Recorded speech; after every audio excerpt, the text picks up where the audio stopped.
Assalamualaikum warahmatullahi wabarakatuh. Perkenalkan, saya Fitri Laila Wijayati.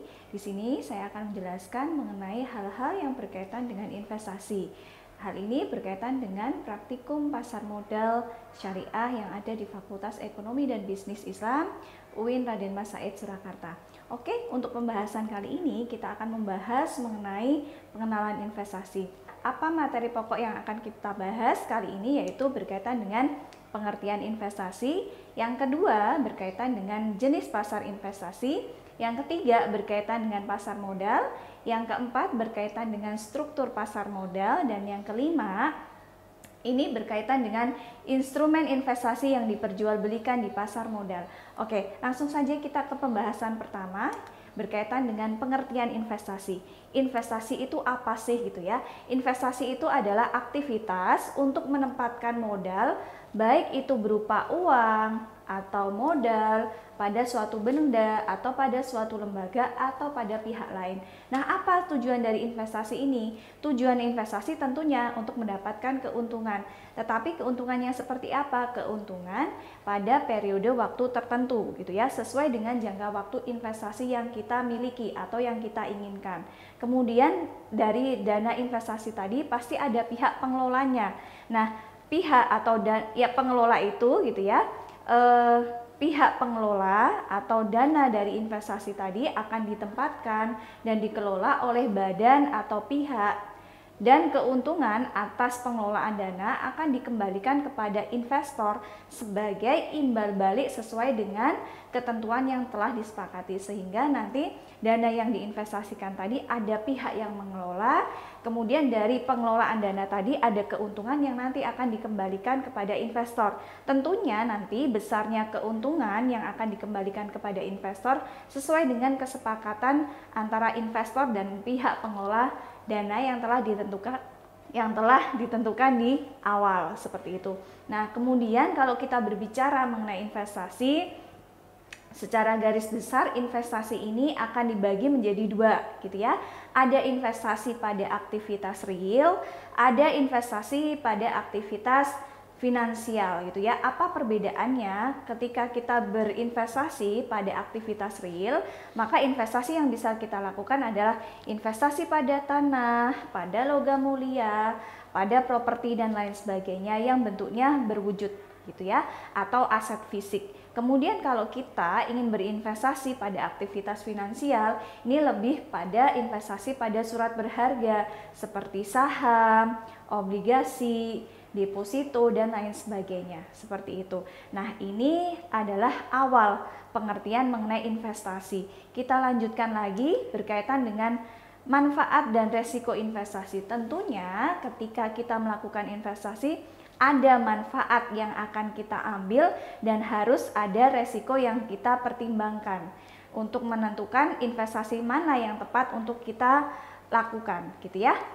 Untuk manfaat, ketika kita melakukan investasi ada beberapa manfaat, diantaranya secara garis besar ada 4, yaitu yang pertama meningkatkan aset. Tentunya ketika kita investasi maka aset yang kita miliki akan bertambah.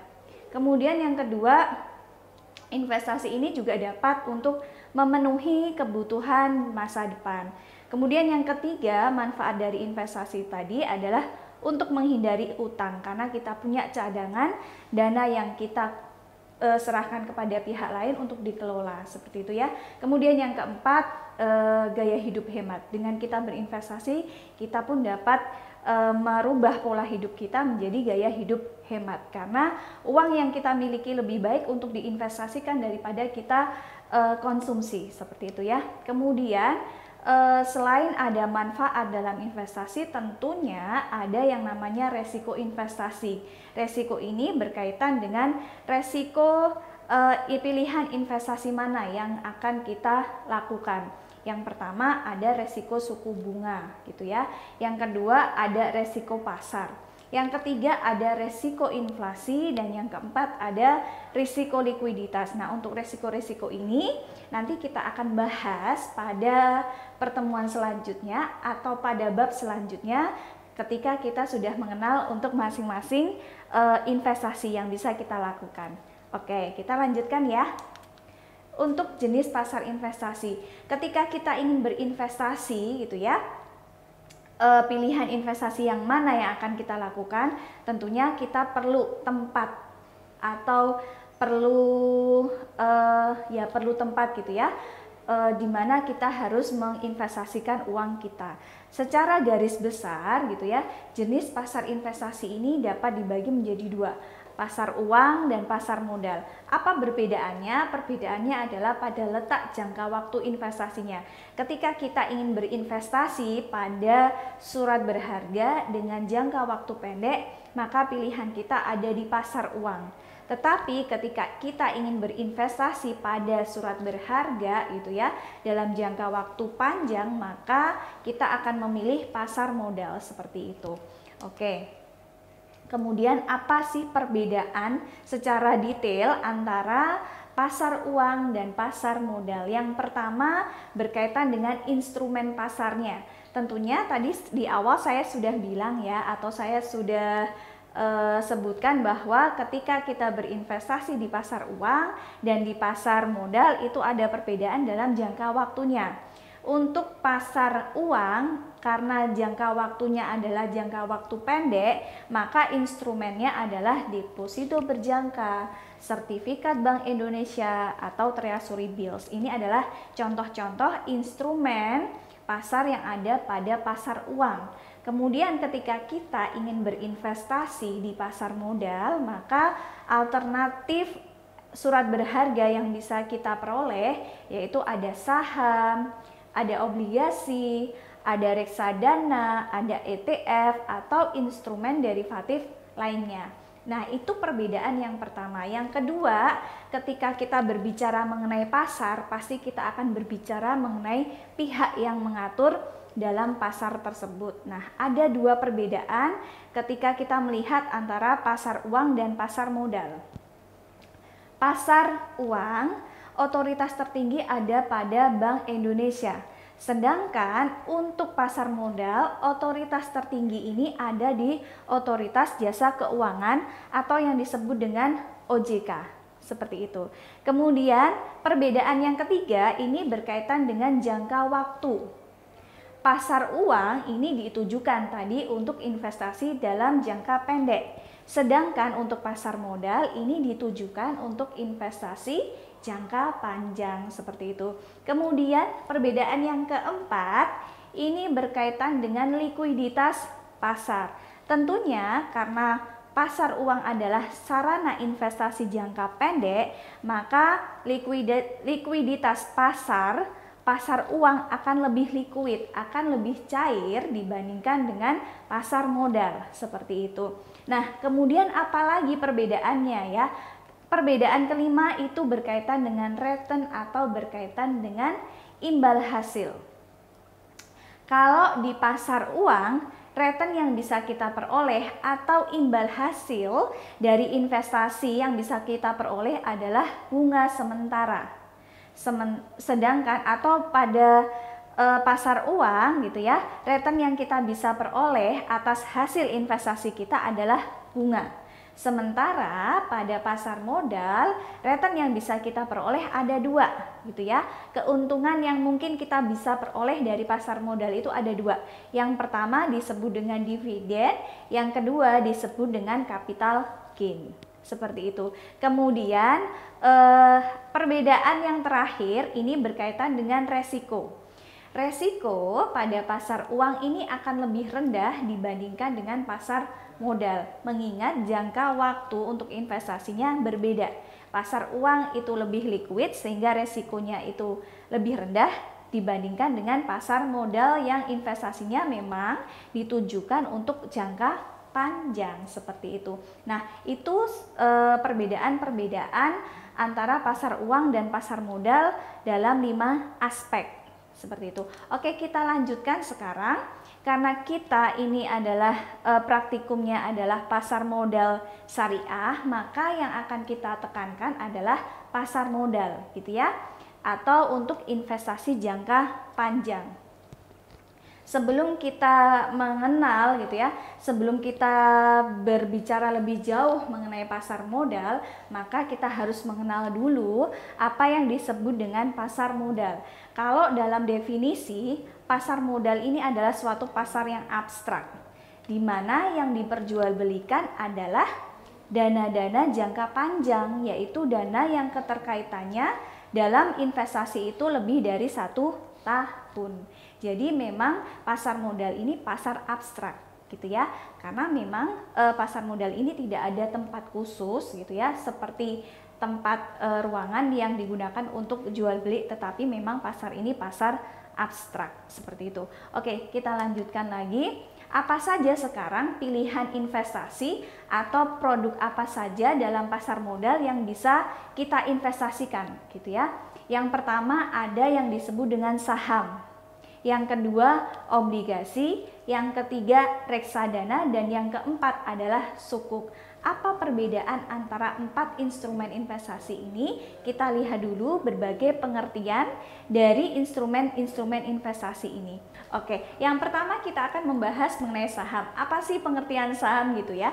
Saham ini disebut sebagai tanda penyertaan. Tanda penyertaan kepemilikan seseorang atau badan dalam suatu perusahaan atau perseroan terbatas gitu ya. Kalau yang disebut dengan obligasi adalah surat utang yang jangka waktunya jangka menengah atau sampai dengan jangka panjang, yang dapat dipindah tangankan, yang berisi mengenai janji dari pihak yang menerbitkan obligasi untuk membayar sejumlah imbalan, baik itu berupa bunga pada periode tertentu dan melunasi pokok hutang pada periode yang telah ditentukan. Itu pengertian dari obligasi. Nah, instrumen yang ketiga yang bisa kita investasikan pada pasar modal adalah reksadana. Kalau kita berbicara mengenai reksadana ini pengertiannya adalah wadah yang digunakan untuk menghimpun dana dari masyarakat, pemodal untuk selanjutnya diinvestasikan dalam bentuk portofolio efek oleh manajer investasi. Sehingga kalau kita berinvestasi dalam reksadana, yang mengelola investasi kita adalah manajer investasi seperti itu, yang nanti akan diinvestasikan dalam bentuk portofolio efek. Nah, yang keempat ini ada sukuk. Sukuk ini adalah sertifikat atau bukti kepemilikan yang bernilai sama dan mewakili bagian penyertaan yang tidak terpisahkan atau tidak terbagi atas kepemilikan aset berwujud tertentu. 4 instrumen ini adalah alternatif investasi yang kita bisa lakukan pada pasar modal seperti itu. Nah, kita lanjutkan bahwa di sini kalau kita mengenal pasar modal itu ada lapisannya gitu ya. Ada pasar perdana, ada pasar sekunder, ada pasar ketiga, ada pasar keempat. Nah, apa pengertian dari jenis pasar ini yang berkaitan dengan pasar modal? Yang pertama, kita akan membahas mengenai pasar perdana. Yang disebut dengan pasar perdana adalah pasar di mana efek-efek yang diperdagangkan untuk pertama kalinya. Efek akan ditawarkan kepada investor melalui pihak penjamin emisi melalui perantara perdagangan efek. Atau dengan kata lain, ketika perusahaan atau yang disebut dengan emiten ingin mencari dana dari masyarakat, maka pertama kali efek atau saham ini akan diperdagangkan pada pasar perdana melalui IPO gitu ya. Nah, pihak yang menjembatani disebut dengan penjamin emisi seperti itu. Nah, setelah itu kita masuk ke pasar sekunder. Pasar sekunder adalah tempat investor dapat melakukan jual beli efek. Setelah efek tersebut dicatatkan di bursa sebagai kelanjutan dari pasar perdana, sehingga di pasar sekunder ini pihak yang bermain atau pihak yang terlibat dalam aktivitas perdagangan pada pasar sekunder ini adalah investor to investor.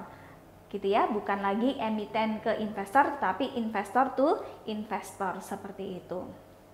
Nah, ini yang disebut dengan pasar sekunder. Ada juga yang disebut dengan pasar ketiga yang disebut dengan OTC, over the counter gitu ya.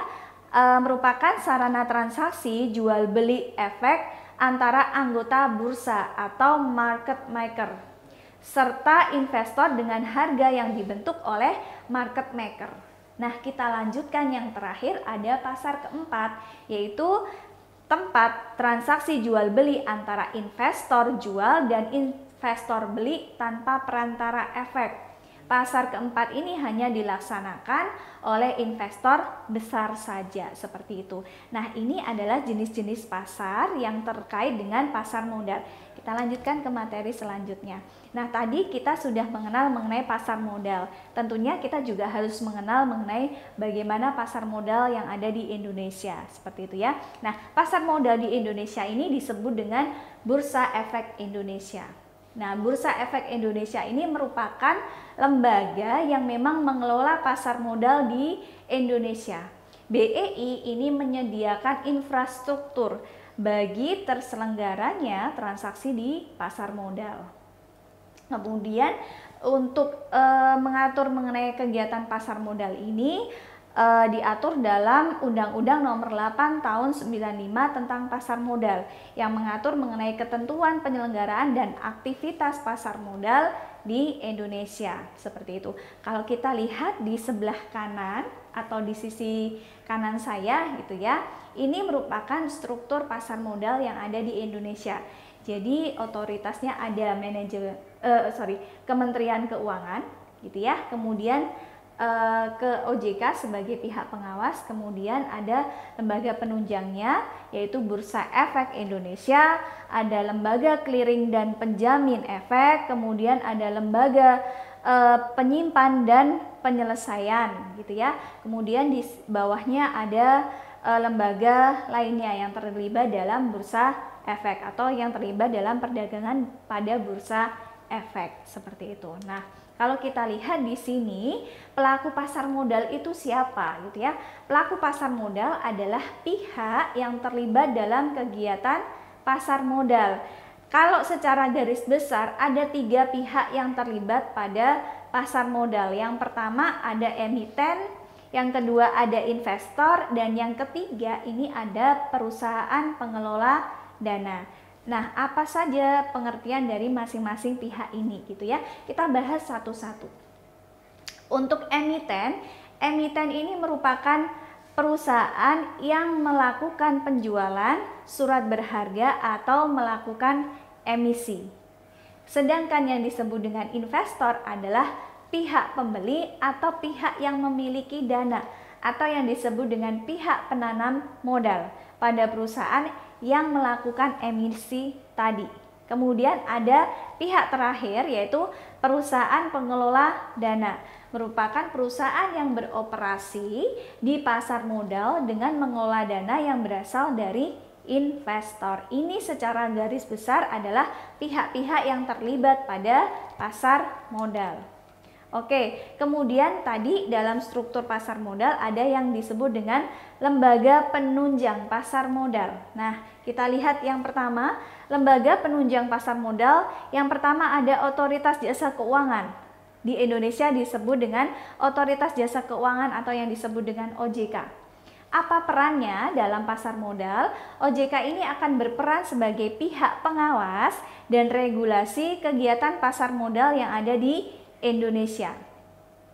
Seperti itu. Kemudian selain Otoritas Jasa Keuangan sebagai pihak pengawas tadi, ada lembaga penunjang pasar modal lainnya yaitu Bursa Efek Indonesia, gitu ya. BEI atau Bursa Efek Indonesia ini sebagai pihak penyelenggara infrastruktur pasar modal di Indonesia dan tempat perdagangan transaksi efek. Jadi bisa dikatakan bahwa tempat jual belinya atau transaksi surat berharga tadi, 4 instrumen surat berharga itu ada pada Bursa Efek, seperti itu. Kemudian yang ketiga, selain ada otoritas jasa keuangan, ada Bursa Efek Indonesia, tentunya ada lembaga clearing dan penjaminan, kalau di Indonesia disebut dengan KPEI gitu ya.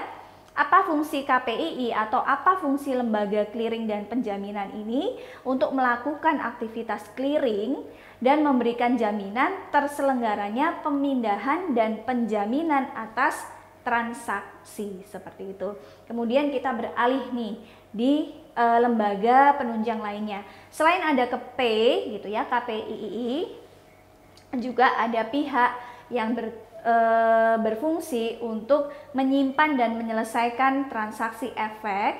Kalau di Indonesia ini disebut dengan KSEI atau Lembaga Penyimpan dan Penyelesaian, seperti itu. Kemudian selain 4 lembaga tadi, ada lembaga penunjang lainnya yang merupakan pihak penunjang atas terselenggaranya transaksi efek, atau kalau tadi dalam struktur pasar modal ada di bagian bawah seperti itu. Ini adalah pihak-pihak yang terlibat dalam pasar modal yang berkaitan dengan lembaga penunjang pasar modal. Oke, kita lanjutkan lagi berkaitan dengan instrumen keuangan gitu ya. Tadi kan saya bilang ada beberapa instrumen keuangan yang bisa kita, atau instrumen investasi yang bisa kita pilih sebagai alternatif dalam investasi pada pasar modal. Salah satunya akan kita bahas adalah saham gitu ya. Nah, tadi kita sudah bahas mengenai pengertian saham. Dalam saham itu juga ada yang namanya indeks saham. Nah, apa sih yang disebut dengan indeks saham dan apa manfaatnya dari indeks saham ini, kita bahas di sini ya. Yang pertama kita akan membahas dulu mengenai definisi mengenai indeks saham gitu ya. Indeks saham adalah ukuran statistik yang mencerminkan keseluruhan pergerakan harga atas sekumpulan saham yang dipilih berdasarkan kriteria dan metodologi tertentu serta dievaluasi secara berkala.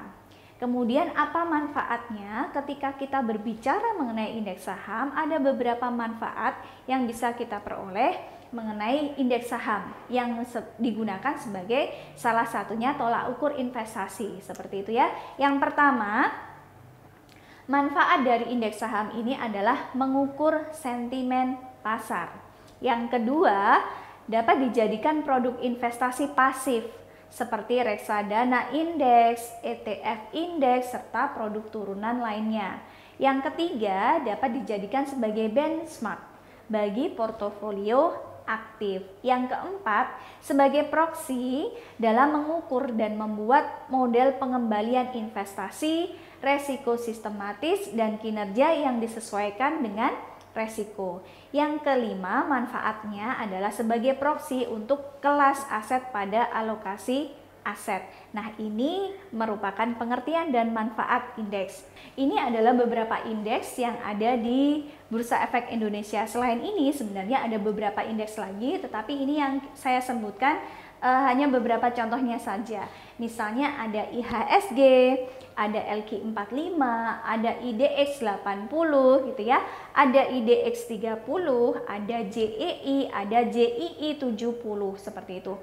Nah, kita lanjutkan lagi ya berkaitan dengan pasar modal gitu ya. Karena kita berkaitan dengan praktikum pasar modal syariah, tentunya kita harus mengenal juga yang namanya pasar modal syariah. Oke, kita bahas sekarang mengenai pasar modal syariah. Pasar modal syariah itu seperti apa? Seperti itu ya, kita bahas di sini.